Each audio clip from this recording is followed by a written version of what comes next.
Good morning, options traders. Steve Gans here. Just wanted to show you one of the trades that I opened back on July 11th. This was a trade in RUT.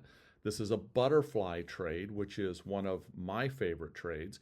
And one of the reasons it's one of my favorite trades is look at this T0 line, the dark green line here. As this trade decays, we can see that while the actual structure of the butterfly, the tent, is this particular part right here, and it shows that, gee, there's only a 39% chance of profit, in other words, ending up in this tent at expiration.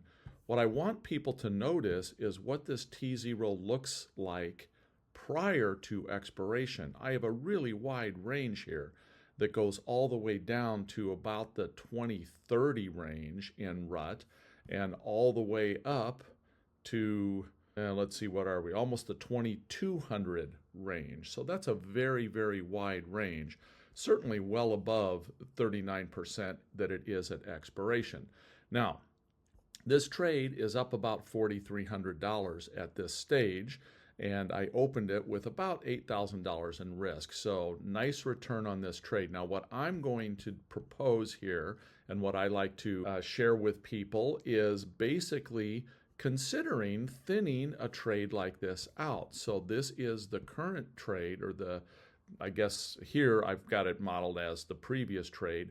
My current iteration is I want to strip out 8 of these, leaving just 2 butterflies intact.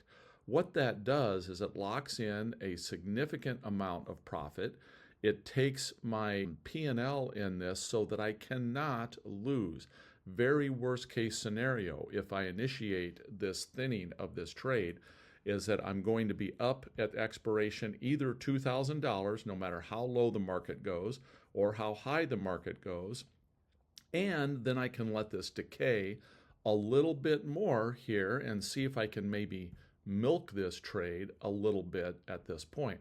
So let me just save this new trade, and I'm going to write this in as 9, 12, 24, thinned 8 of my 10 flies.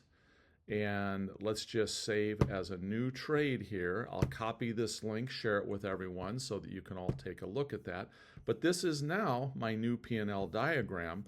This trade only has a couple weeks left in it at this point. It expires on September 20th, actually about a week.